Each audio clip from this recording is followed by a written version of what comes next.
You know, for far too many years, we've seen deal makers in Washington. Career politicians in both parties that go to make a deal, and the deal always benefits the rich and powerful. The deal always benefits big business and the special interests in Wall Street, and the people that get left behind are the working men and women of this country. You know, no issue captures that better than immigration. Now, immigration is an issue that touches on a whole lot of concerns. It touches on law enforcement and crime, with billions in drugs coming across our southern border causing incredible suffering across this nation.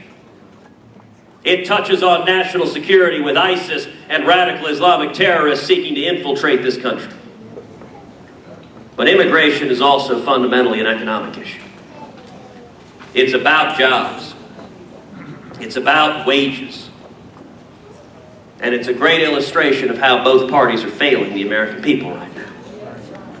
The Democrats support illegal immigration. And it's not complicated why they view those as votes. You know, there's a new politically correct term for illegal immigrants. Undocumented. It's called undocumented Democrats.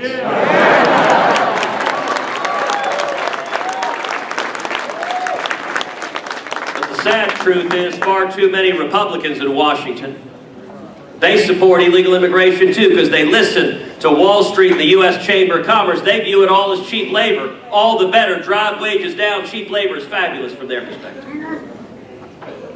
You know, there was a very interesting article a couple weeks ago, the Wall Street Journal. Talked about the state of Arizona. You remember a few years back, Arizona passed some very strict immigration laws? And nationally, all the press berated them for trying to enforce immigration laws. Well, it's interesting what happened. Illegal immigrants left the state of Arizona. And what the Wall Street Journal talked about is, here's what's happened to Arizona since that happened. Number one, their public expenditures have dropped. Hundreds of millions of dollars they're spending less on prisons, on hospitals, on education, because with the illegal immigrants not there, they're not paying for that. And as a result, that's hundreds of millions of dollars available to go to the citizens of Arizona.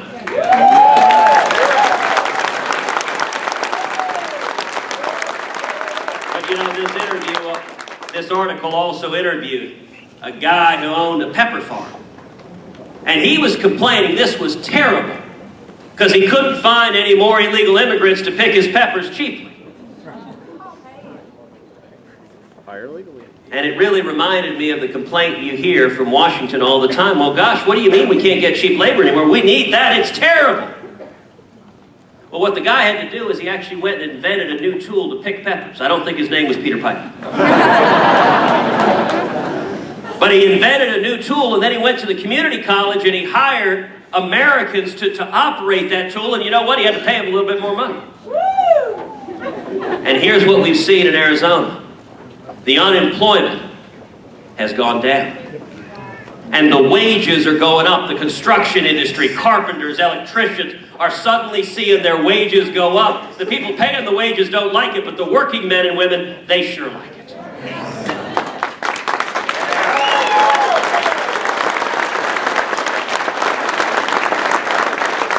Now, y'all have probably noticed in any Republican primary, every candidate says they oppose illegal immigration.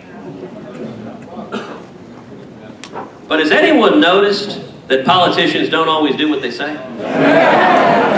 No. You know, we had a moment just a few years ago in 2013, the Gang of Eight battle. That was the time for choosing. It revealed where you stand on illegal immigration, where you stand on amnesty. One candidate, Senator Marco Rubio, made the decision to stand with Barack Obama and Harry Reid and Chuck Schumer and lead the fight pushing for amnesty in Washington. Yep, I know. I made a very different decision. I made the decision to stand with millions of working men and women across this country and lead the fight against amnesty.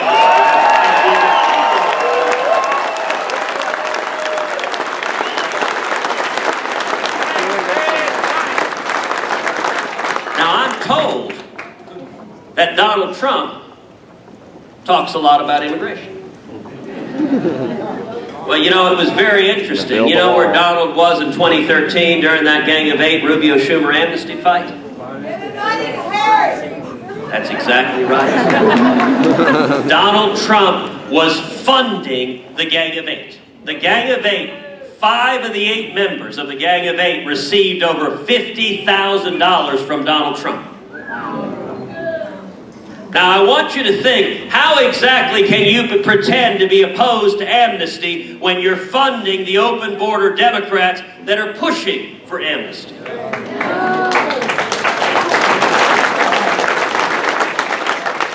Not only that,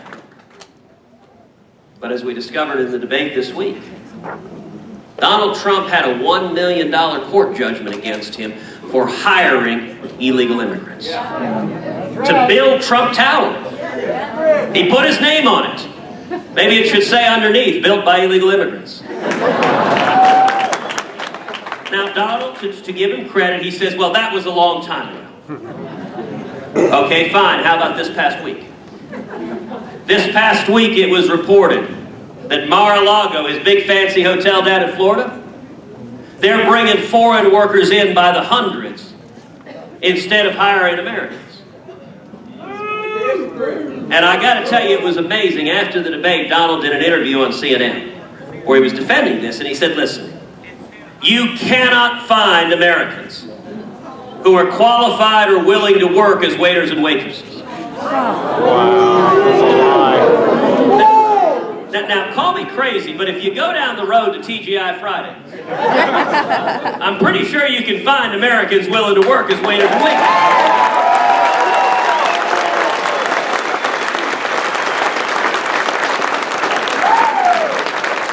And I bet you it's even easier at some swanky Palm Beach hotel where people are tipping with $100 bills. But yet, roughly 300 Americans applied for those jobs. You know how many Donald hired? 17. For the rest, he just brought in foreigners. Now, I understand you bring in foreigners, you can pay them less. They don't cause any trouble. They're captive. They can't go work anywhere else. They don't have any power to leave you. I understand. Frankly, what he's doing is not that different from what a lot of other giant big business folks do.